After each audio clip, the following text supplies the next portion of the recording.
ಇತ್ತೀಚಿನ ದಿನಗಳಲ್ಲಿ ಆಸ್ಪತ್ರೆಗೆ ಹೋಗಬೇಕು ಅಂತ ಅಂದ್ರೆ ಒಂದು ರೀತಿ ಭಯ ಆಗುತ್ತೆ. ಕಾರಣ ಒಂದು ಕಡೆ ನಕಲಿ ವೈದ್ಯರ ಹಾವಳಿ, ಮತ್ತೊಂದು ಕಡೆ ಡಾಕ್ಟರ್ಗಳು ಮಾಡುವಂತ ಎಡವಟ್ಟುಗಳು. ನೋಡಿ, ನಿದ್ದೆ ಬರ್ತಿಲ್ಲ ಅಂತ ಆಸ್ಪತ್ರೆಗೆ ಹೋದವಳು ಪಾಪ ಚಿರನಿದ್ರೆಗೆ ಜಾರಿದಾಳೆ.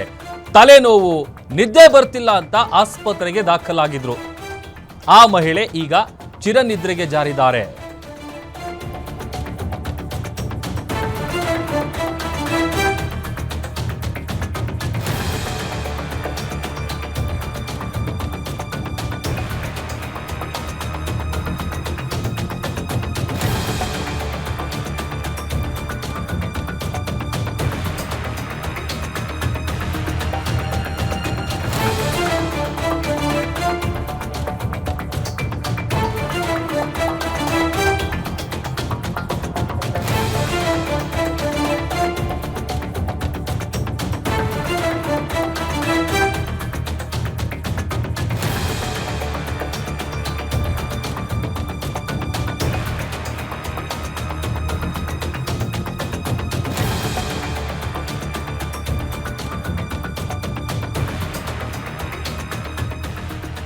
ನೋಡಿ, ವಿಪರೀತ ತಲೆನೋವು, ತಲೆ ಸಿಡಿತಾ ಇದೆ, ನನಗೆ ನಿದ್ದೆ ಬರ್ತಾ ಇಲ್ಲ ಅಂತೇಳಿ ಆಸ್ಪತ್ರೆಗೆ ಹೋದವಳು ಚಿರನಿದ್ರೆಗೆ ಜಾರಿದಾಳೆ. ಆಸ್ಪತ್ರೆಗೆ ದಾಖಲಾದ 20 ನಿಮಿಷದಲ್ಲೇ 4 ಇಂಜೆಕ್ಷನ್ ಅನ್ನ ಡಾಕ್ಟರ್ ಕೊಟ್ರಂತೆ. ಒದ್ದಾಡಿ ಒದ್ದಾಡಿ ಆಸ್ಪತ್ರೆಯಲ್ಲೇ ದುರ್ದೈವಿ ಪಾಪ ಕಣ್ಣು ಮುಚ್ಚಿದಾಳೆ. ಕರುಳು ಹಿಂಡುತ್ತೆ. ಮಹಿಳೆಯ ಕಡೇ ಕ್ಷಣದ ಆ ನರಳಾಟದ ದೃಶ್ಯ. 29 ವರ್ಷದ ಅಭಿರಾಮಿ ಎಂಬಾಕೆಯೇ ಮೃತಪಟ್ಟಂತ ಮಹಿಳೆ ಅಂತ ಗೊತ್ತಾಗಿದೆ. ಪದ್ಮನಾಭನಗರದ ಖಾಸಗಿ ಆಸ್ಪತ್ರೆ ವೈದ್ಯರ ಮೇಲೆ ಈ ತರದ ಒಂದು ಗಂಭೀರ ಆರೋಪ ಕೇಳಿಬರ್ತಾ ಇದೆ. ಹಾಗಾದ್ರೆ ಎಡವಟ್ಟು ಮಾಡಿದ್ರ ಮಹಾರಾಜ ಅಗ್ರಸೇನಾ ಆಸ್ಪತ್ರೆಯ ವೈದ್ಯರು?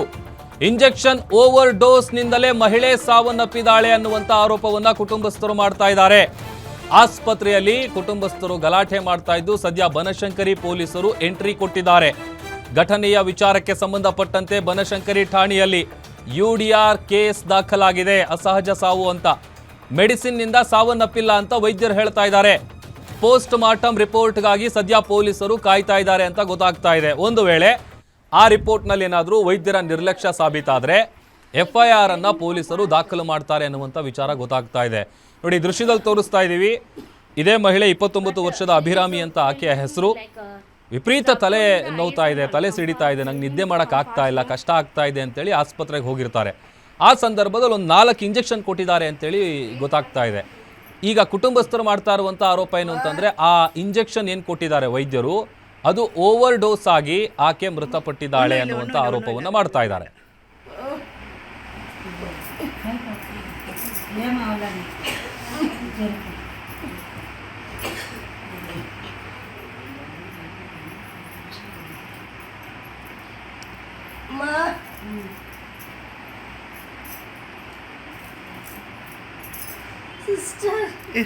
வர டாக்டர் வர வந்திருக்கா.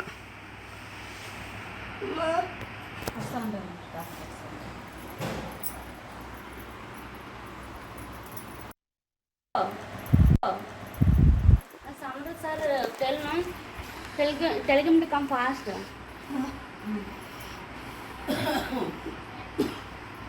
But she is feeling like she's uploading the eyes and all. Come fast. Tell him to come fast, no?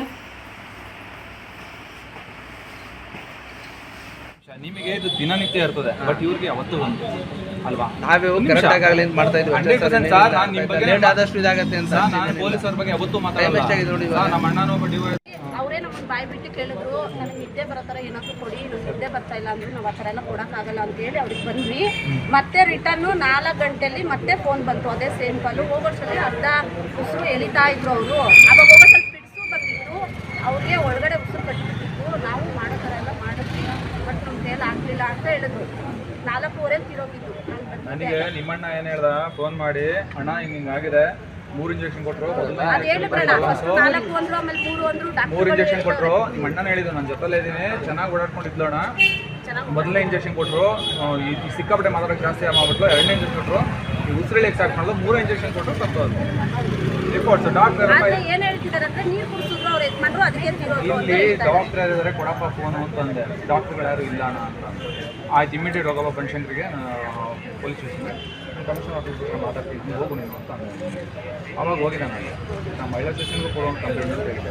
First attend ಮಾಡಿದ್ದೆ ಅಂತ ವಯಸ್ಸಲ್ಲ ಜನ ಕ್ರೌಡ್ ಆಯ್ತಲ್ಲ, ವಯಸ್ಸೆಲ್ಲ ಬಂದಿದೆ. ಆಮೇಲೆ ನಾವೆಲ್ಲ ಬಂದ್ವಿ, ವಿಶೇಷಪುರದಿಂದ ಬಂದ್ವಿ. 10 ಗಂಟೆ ಇಲ್ಲೇ 10 ಗಂಟೆ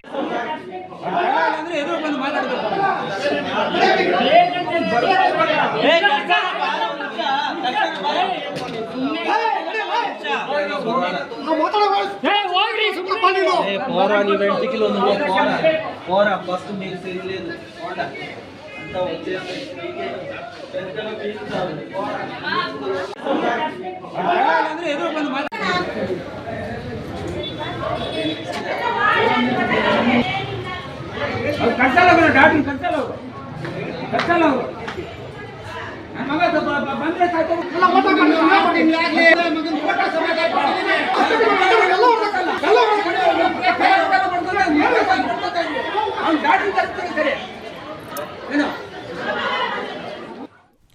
ಬಗ್ಗೆ ಮತ್ತಷ್ಟು ಡೀಟೇಲ್ಸ್ ಅನ್ನ ಕೊಡ್ತಾರೆ ನಮ್ಮ ಮೆಟ್ರೋ ರಿಪೋರ್ಟರ್ ಚರಣ್ ನನ್ನ ಜೊತೆ ದೂರವಾಣಿ ಸಂಪರ್ಕದಲ್ಲಿ ಜಾಯ್ನ್ ಆಗಿದ್ದಾರೆ. ಚರಣ್, ಏನಾಗಿತ್ತು ಆಕೆಗೆ? ಅಂದ್ರೆ ಈಗ ನಿದ್ದೆ ಬರ್ತಿಲ್ಲ, ತಲೆನೋವ್ತಾ ಇದೆ ಅಂತ ಅಂದ್ರೆ ಒಂದು ಸ್ಲೀಪಿಂಗ್ ಪಿಲ್ ಟ್ಯಾಬ್ಲೆಟ್ ಕೊಟ್ಟಿದ್ರೆ ಆಗ್ತಾ ಇತ್ತು. ಬಟ್ ಇಂಜೆಕ್ಷನ್ ಏನೋ ಕೊಟ್ಟಿದ್ದಾರೆ, 4 ಇಂಜೆಕ್ಷನ್ ಅಂತ ಹೇಳ್ತಾ ಇದಾರಲ್ಲ, ಎಕ್ಸಾಕ್ಟ್ ಆಗಿ ಏನ್ ನಡೆದಿದೆ ಅಲ್ಲಿ? ಎಸ್ ಪ್ರಭು, ಪ್ರಮುಖವಾಗಿ ನಿದ್ದೆ ಬರ್ತಿಲ್ಲ ಅಂತ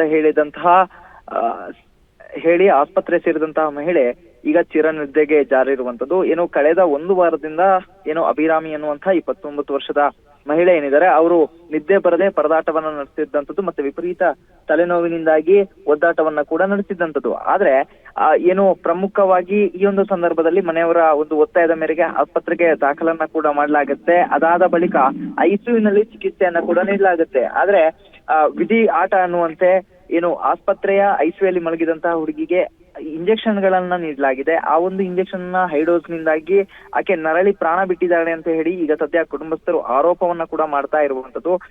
ಈ ಬಗ್ಗೆ ಈಗಾಗಲೇ ಬನಶಂಕರಿ ಪೊಲೀಸ್ ಠಾಣಾ ವ್ಯಾಪ್ತಿಯಲ್ಲಿ UDR ಕೂಡ ದಾಖಲಾಗಿರುವಂತದ್ದು. ಮತ್ತೆ ಆಕೆಗೆ ಕೊಟ್ಟಿರುವಂತಹ ಮೆಡಿಸನ್ ಏನಿದೆ ಅದನ್ನ ಕೂಡ ಪರಿಶೀಲನೆಯನ್ನ ಕೂಡ ನಡೆಸಲಿಕ್ಕೆ ಪೊಲೀಸರು ಮುಂದಾಗಿರುವಂತದ್ದು. ಇನ್ನು ಸದ್ಯ ಈ ಒಂದು ಪ್ರಕರಣಕ್ಕೆ ಸಂಬಂಧಪಟ್ಟ ಹಾಗೆ ಪೋಸ್ಟ್ ಮಾರ್ಟಮ್ ರಿಪೋರ್ಟ್ ಏನಿದೆ ಅದಕ್ಕಾಗಿ ಕುಟುಂಬಸ್ಥರು ಅದರ ಜೊತೆಗೆ ಬನಶಂಕರಿ ಪೊಲೀಸರು ಕೂಡ ಕಾಯ್ತಾ ಇದ್ದಾರೆ. ಯಾಕಂತ ಹೇಳಿದ್ರೆ ಆ ಮೆಡಿಸಿನ್ ಇಂದನೇ ಆಯ್ತಾ ಅಥವಾ ಆಸ್ಪತ್ರೆ ಮೇಲೆ ಬಂದಿರುವಂತಹ ಆರೋಪ ಏನಿದೆ ಅದು ನಿಜನಾ ಸುಳ್ಳ ಅನ್ನುವಂತಹ ಒಂದಿಷ್ಟು ಪ್ರಶ್ನೆಯನ್ನ ಕೂಡ ಪೊಲೀಸರು ಮಾಡ್ತಾ ಇರುವಂತದ್ದು. ಸದ್ಯ ಈ ಒಂದು ಪ್ರಕರಣಕ್ಕೆ ಸಂಬಂಧಪಟ್ಟ ಹಾಗೆ ಆಸ್ಪತ್ರೆಯ ಬಳಿ ಈಗಾಗಲೇ ಕುಟುಂಬಸ್ಥರು ಕೂಡ ಬರ್ತಾ ಇದ್ದಾರೆ. ಪೋಸ್ಟ್ ಮಾರ್ಟಮ್ ರಿಪೋರ್ಟ್ ನಲ್ಲಿ ಏನಿದೆ ಅನ್ನೋದನ್ನ ತಿಳ್ಕೊಳ್ಳಿಕ್ಕೆ ಅದರ ಜೊತೆಗೆ ಪೊಲೀಸರು ಕೂಡ ಬರುವಂತಹ ಸಾಧ್ಯತೆಗಳಿದೆ. ಇದಾದ ಬಳಿಕ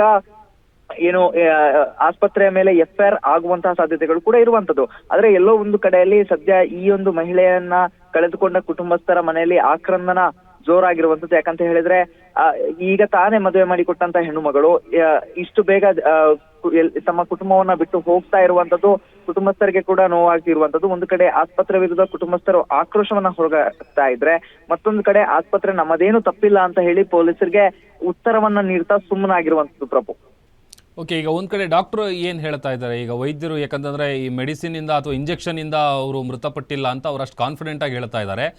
ಅದ್ರ ಜೊತೆಗೆ ಕುಟುಂಬಸ್ಥರು ಏನ್ ಹೇಳ್ತಾ ಇದ್ದಾರೆ?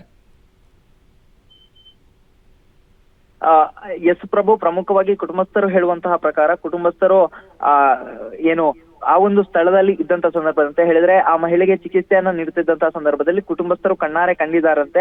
ಮತ್ತೆ ಅವರು ಹೇಳುವ ಪ್ರಕಾರ 4 ಇಂಜೆಕ್ಷನ್ ಗಳನ್ನ 20 ನಿಮಿಷ ಅಂತರದಲ್ಲಿ ನೀಡಿರೋದ್ರಿಂದ ಆಕೆಗೆ ವಿಪರೀತ ನೋವು ಮತ್ತೆ ತಲೆ ಹಿಡಿದ ರೀತಿಯಲ್ಲಿ ಆಗಿ ನರಳಾಟವನ್ನ ನಡೆಸಿ ಸಾವನ್ನ ಅಪ್ಪಿರುವ ಬಗ್ಗೆ ಕೂಡ ಕುಟುಂಬಸ್ಥರು ಮಾಹಿತಿಯನ್ನ ನೀಡ್ತಾ ಇರುವಂತದ್ದು. ಆದ್ರೆ ವೈದ್ಯರ ಪ್ರಕಾರ ಆ ಒಂದು ಇಂಜೆಕ್ಷನ್ ಇಂದ ಯಾವುದೇ ರೀತಿಯ ಎಫೆಕ್ಟ್ ಆಗಿಲ್ಲ ಅನ್ನುವಂತ ರೀತಿ ವೈದ್ಯರು ಕುಟುಂಬಸ್ಥರಿಗೆ ಮತ್ತೆ ಪೊಲೀಸರಿಗೆ ಉತ್ತರವನ್ನ ನೀಡಿರುವಂತದ್ದು.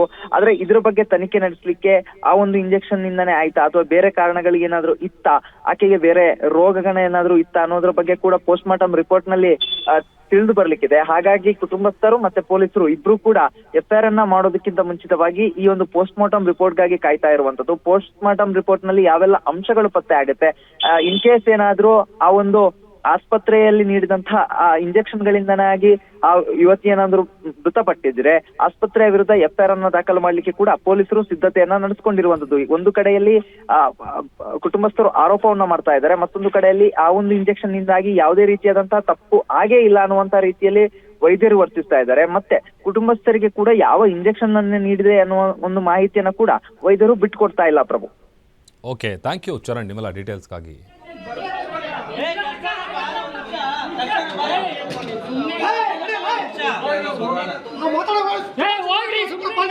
పోరా నీ వెంటికి నువ్వు పోరా ఫస్ట్ నీకు తెలియలేదు అంతా వచ్చేస్తాయి